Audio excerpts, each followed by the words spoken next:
Today, UFC Noche is in the books, and there's a few questions that must be answered. First of all, is the Sugar Show over? Also, what about Diego Lopez? Does he get a title shot next? And the real question, despite amazing visuals from this pay-per-view, despite being an amazing event, one thing must be asked. Why can't we have good things in mixed martial arts? Why can't we have good things in the UFC? Why must the and the main event be boring? And why are there two new champions that probably will not be that exciting? Why? All of this and more on today's episode of Matter of Fact MMA. What's up? What's happening? Let's go. What's up, guys? We right back at it. We right back with it. It's your boy Matt, and we are here to go over UFC Noche, which went down in the Las Vegas Sphere Saturday night. Couple takeaways right off the tippity top, off the TOP. First off, the visuals were amazing. Okay? Now, were they as amazing as Dana White touted and everybody talked about? No, because I was watching them from my comfortable couch at my house. So the visuals were good. It was pretty interesting to see that while you're watching a sporting event. But I can only imagine what it would have been like had you been there inside of the Las Vegas Sphere. With that being said, outstanding visuals, tremendous work, cool storyline that they had going on that kind of was, threaded throughout the show. Awesome thing. Like I said, probably would have been the most amazing thing in the world if you were there inside of the Sphere watching all of this transpire. Through the TV, pretty good, but not blow your mind away, not knock your socks off, knock your hat off. You know what I'm saying?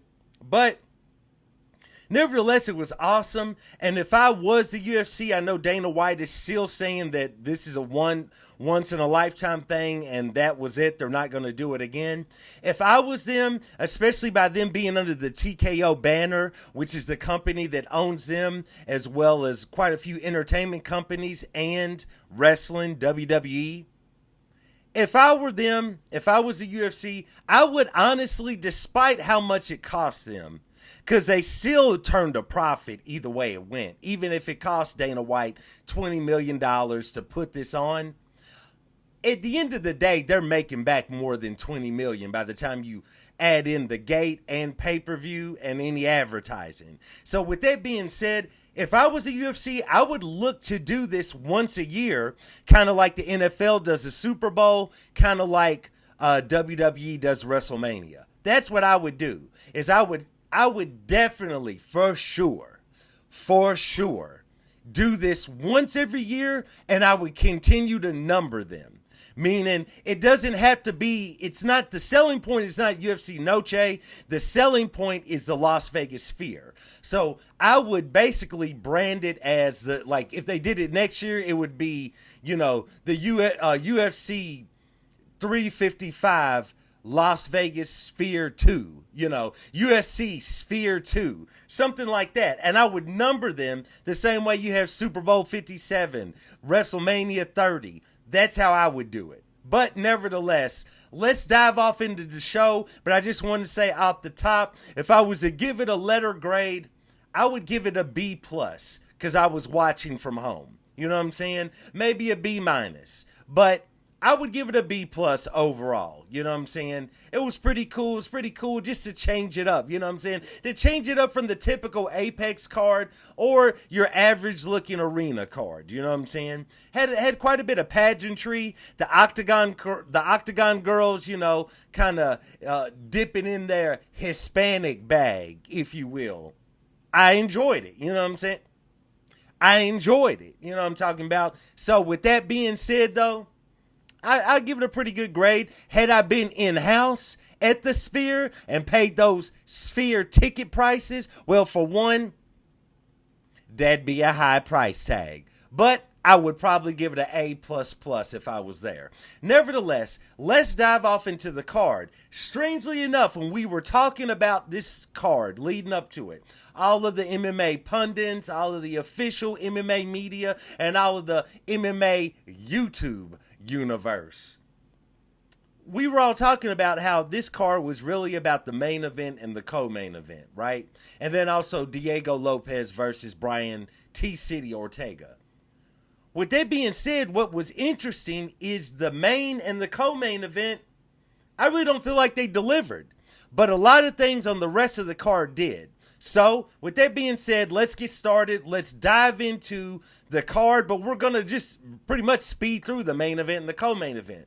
Let's start out with the main event. As Sugar Sean O'Malley goes out there and loses his bantamweight championship to a unanimous decision, via unanimous decision, I should say, to Merab Dvalishvili.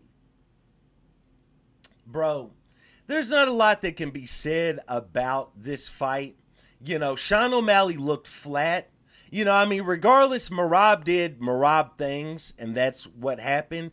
But at the same time, I don't know what was going on with Sean O'Malley, and it could have been his, his stupid ass coach took him out of his game plan, took him out of his mindset with all the weirdness that was going on at the beginning of the fight, where the fight begins and Merab starts yelling something at the coach, and the coach is yelling something at Merab, and then Herb Dean steps in. He halts the action for a second. He's going off on Merab, talking, telling him, don't talk to the coach. He's talking to the coach. He's, coach being Sean O'Malley's coach. He's talking to him. He's like, dude, no excessive coaching. It derailed the commentary because DC and Joe Rogan just had a field day with this. Especially, we all know how Joe Rogan is in his older age, where Joe Rogan can never understand anything. So the whole first half of the fight, Joe Rogan is continuously talking about he doesn't understand why the coach wouldn't be allowed to coach the fighter. And DC and John Anik, I guess, either gave up or didn't feel like explaining. The problem is he tries to mimic the opposing team's head coach being Longo, you know what I'm saying? He does that Long Island accent perfectly, and they were worried about him mimicking him and shouting out instructions to Merab, which would confuse Merab, which I believe this was a point of contact with the Aljamain Sterling fight, even though to this day, Aljamain Sterling says he never heard Sean O'Malley's coach yell out anything, but apparently he was mimicking the voice of, I can't for the life of me think of his coach's first name, but I know his last name is Longo. And I can't think of him, even though I've known about this dude forever. I mean, he's coached legends of the sport, if you consider Chris Weidman to be a legend. Also, a lot of other guys. Dude, Joe Rogan could not grasp why they were telling Sean O'Malley's coach, you can't be doing all of that. Anyway, bro, Sean O'Malley seemed flat. His movement seemed a little bit off. Seemed like he could never, of course he could never really plant his feet and strike because he's fighting Merab and he'll just get taken down. But he just didn't have the same mobility that he had when he stepped in there with Aljamain. And when he went into the fight with Aljamain, he clearly stated after the fight that he was already injured going into that fight. So you would think that the movement would have been an issue. Nevertheless, bro, Sean O'Malley seemed flat. Merab went out there. Merab, I am not excited about him being the champion. Honestly, I'm not really a Merab fan. I like him as a guy, as a human being, personally. But I just don't like this dude's fighting style. I don't like him as a fighter. Like, he's just strange. And that awkwardness against the correct opponent, I wish he could have been fighting anybody other than Sean O'Malley last night, because those shenanigans, bro, Sean O'Malley didn't even do as well as Jose Aldo at altitude in Utah, in Salt Lake City. He didn't even do that good. And, Aldo, older than Sean O'Malley, way more wear and tear, you know what I'm saying? Not even really his original division. His original division is featherweight. Jose Aldo went out there and, Merab couldn't really do nothing to him but hold him up against the cage because that's how Merab is, right? So against another fighter, they would have made Merab pay for the weird stuff he was doing. And at times, Merab seemed to be off because he wasn't spamming takedowns like he normally does. Either way, I'm not excited about this dude being the champion. I don't like the dude. I don't like him trying to kiss Sean O'Malley's back while he's trying to cinch up a guillotine. I don't like nothing about Merab. I don't like the way he looks. I don't like his voice. I don't like his little weird interviews that he gives. He's a nice guy. I respect him as a person. I respect his friendship that he has with Aljamain Sterling, but I'm not excited about him being the bantamweight champion. And personally, if you're a fan of The Wire, the TV show from HBO, The Wire, then you know what's coming next. Merab. Umar coming.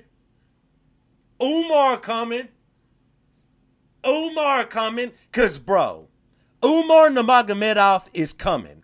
I cannot wait until Dana White signs that fight. Let's get it over with. Let's get Nurmagomedov in there. Let's have him beat Merab, and let's move on from the Merab experiment. Because if you're going to be a weird fighter like he is, like his fighting style, because it's like, bro, if you're going to spam takedowns every fight, bash people's brains in on the ground, or take their back and submit them.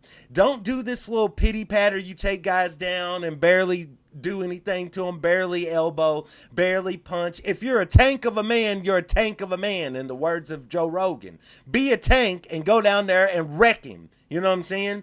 But nevertheless, not excited about Merab. I cannot wait till they sign Umar Nurmagomedov versus him so Umar can go in there, snatch that belt, celebrate with Khabib in the middle of the octagon, and we can move on from Dusty Merab.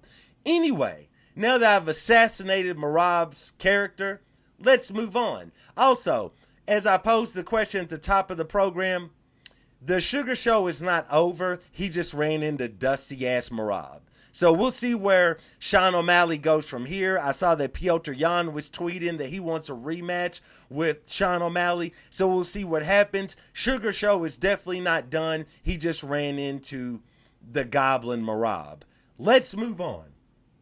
Next, in the co-main event, we had Valentina Shevchenko. The Chevy truck is back on the road as she goes out there and wins a boring decision over Alexa Grasso. Same thing. Alexa Grasso was flat, bro. She didn't have the bounce. She didn't have the pep in her step. Now, I know she got beat up pretty much the whole fight. The first fight between her and Valentina, and then Valentina makes a mistake. She capitalizes and she wins.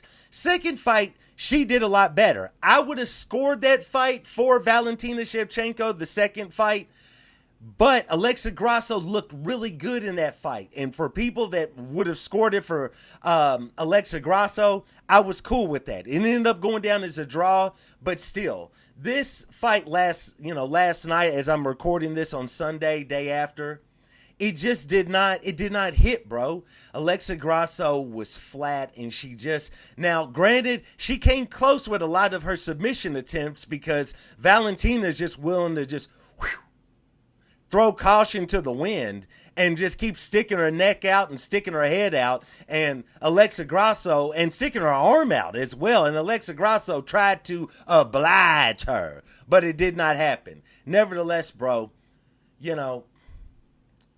I don't want to be that type of MMA YouTuber. I don't want to come down on Valentina because I was always a Valentina fan. I've always thought she definitely goes down as one of the goated women of the sport. I'm not saying she's definitely not the greatest female fighter of all time, but she's goated, right?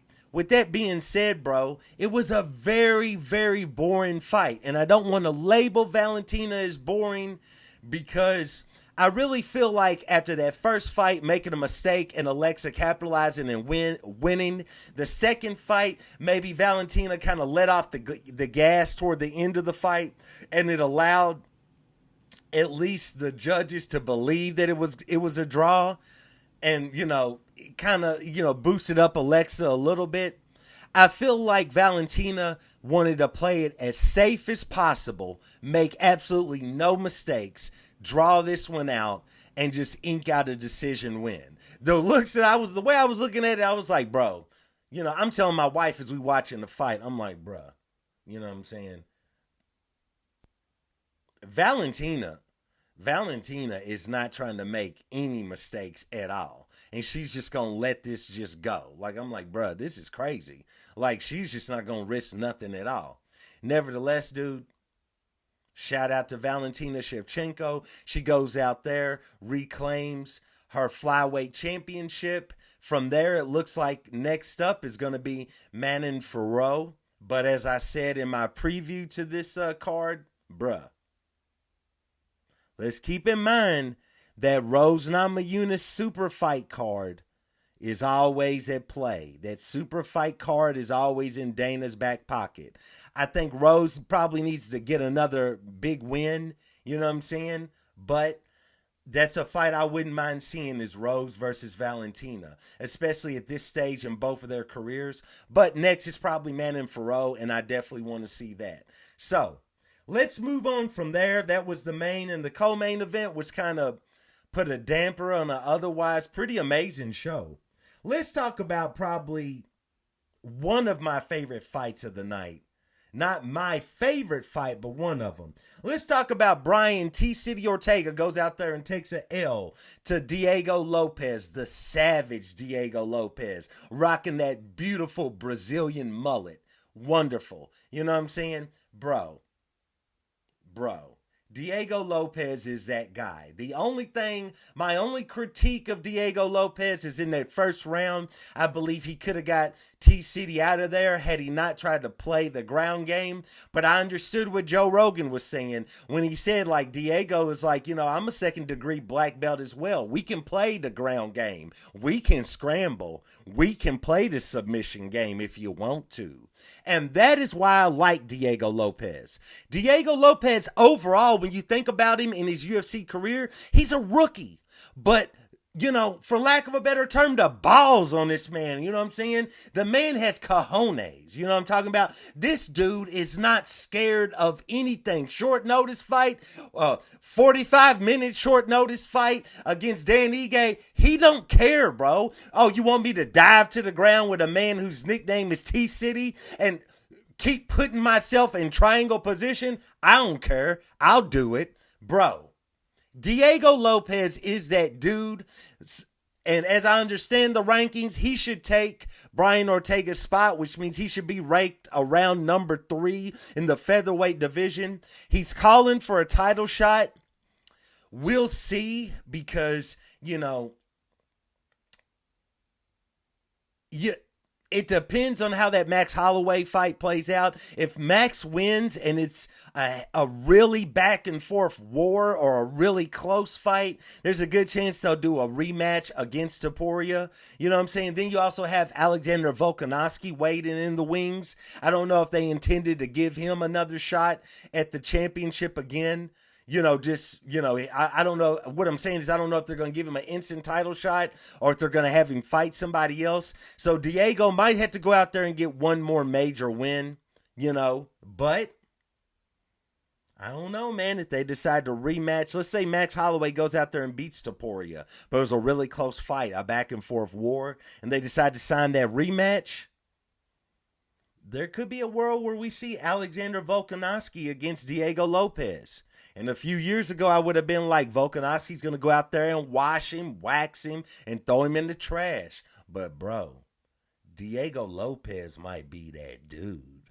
So, we'll see how that plays out, man. But shout out to Diego Lopez. He goes out there, he gets a major win. Now, my favorite fight of the night. We talking about Daniel Zellhuber goes in there and mixes it up with Esteban Ribovics. Bro, what a fight. What a fight. Back and forth. First and second round. Tremendous. I personally scored the first round and the second round just barely. I scored it for Zellhuber just barely. I mean, if you had it for Ribovics, more power to you, because I could see that as well. And maybe that's the fan in me being biased, because I am a Zellhuber fan. But I scored the first two rounds for Zellhuber. Of course, the third round, I gave that to Ribovics. But, bro, outstanding fight. Anytime you're watching a fight where a guy has taken the damage that Zellhuber took as I hit the camera, bro, and he's just, bro, bro, bro. Me and my wife were losing our minds in the living room. Almost woke up my son who was in bed. That fight was crazy. That fight, when he was up against the cage moving like this, and he's like literally, he's already concussed. It's just a matter of, can Ribovics make the concussion worse and make his body lose life and fall to the octagon floor? Outstanding. Shout out to Daniel Zellhuber. The heart on this kid. You know what I'm saying? He's only like 25 years old. The heart on this kid to go out there and keep pushing. Even though his body was on autopilot. He had no idea what was going on, bro. He didn't know where he was at. At that one point when he stumbled into the cage, he literally stumbled head first, hit up against the cage, then fell forward to the ground. Bro, outstanding fight. The way that he was able to land shots against Ribovics and get back in the fight. How about the elbow he dropped Ribovics with? He dropped him early in the third. Amazing fight. It got fired the night. It was outstanding.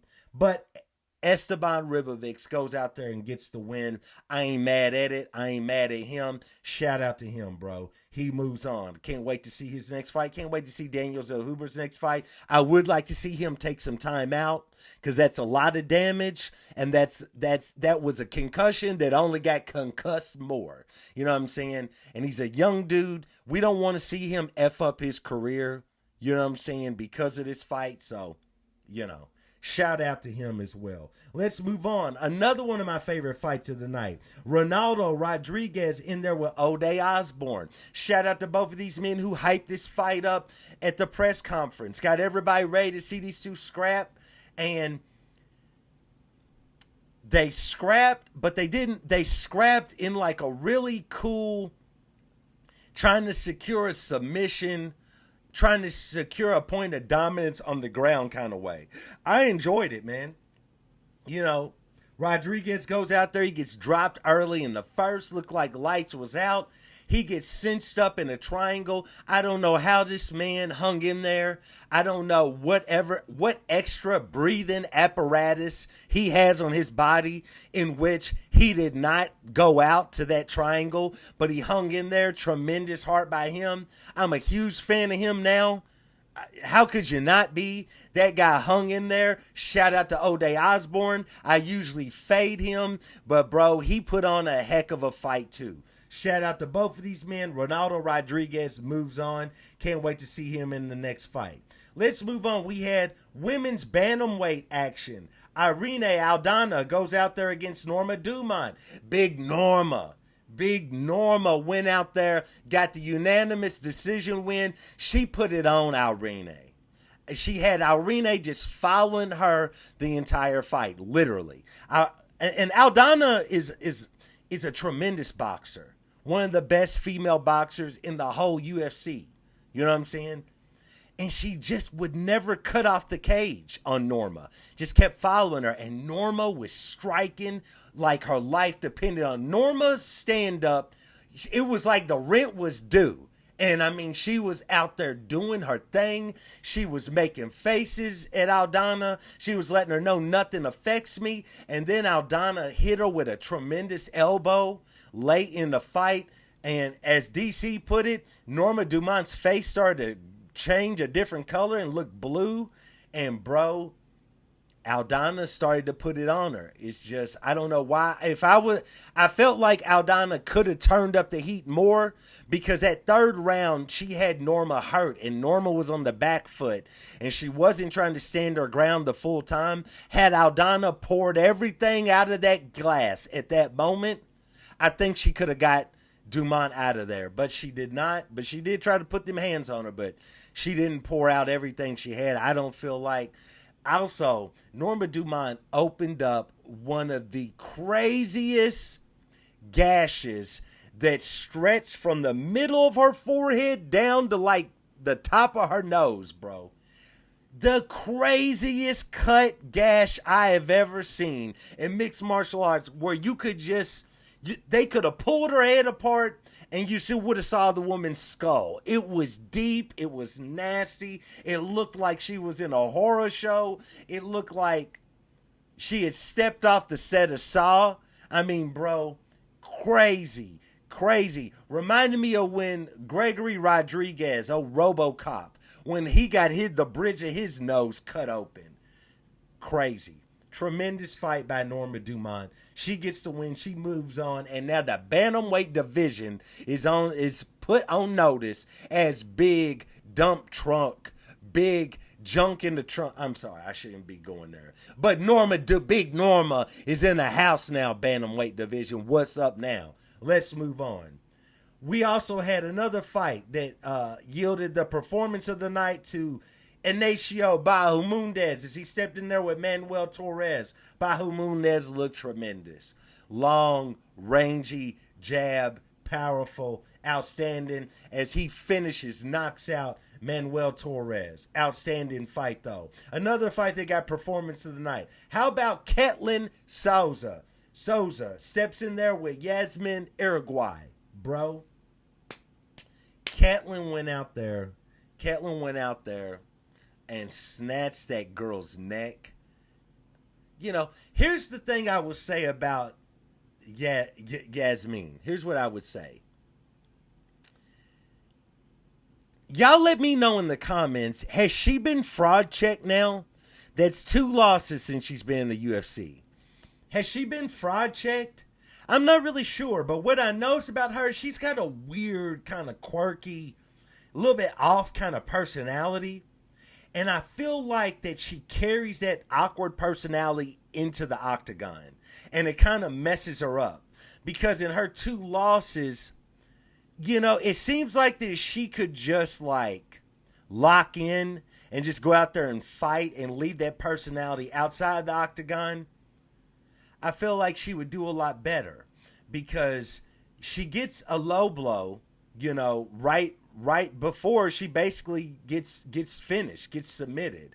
And her reactions, you know, she's a funny girl, so she's playing it up. You know, she got low blow. The commentators are saying wild stuff back and forth on that topic of females, you know, female fighters getting shots to the groin. But, bro, I don't know. It was weird because it was like instantly after that foul when the referee said time in. It was just like next thing you know, she was on the ground getting submitted. But I'm not sure. Y'all let me know. Like, what do y'all think? Matter of fact, MMA fans, what do y'all think? Please let me know in the comments because I'm not sure. Has Iraguay been fraud checked? Let me know. Nevertheless, Ketlin Souza gets a performance of the night bonus and she moves forward. Then we had Edgar Chairez. Great fight. I enjoyed this fight against Joshua Van. You know, man, outstanding fight, bro. I enjoyed it. Edgar Chairez goes out there. First round does work against Joshua Van. Second round, Joshua Van laid them hands on Edgar Chairez. You know what I'm saying? Man, almost got him out of there. Referee was very lenient.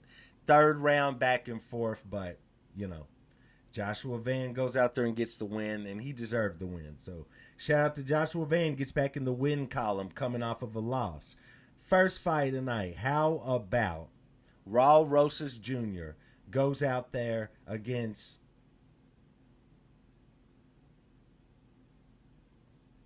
I hate the fact that I had practiced pronouncing this man's name correctly, and I'm drawing a blank on it.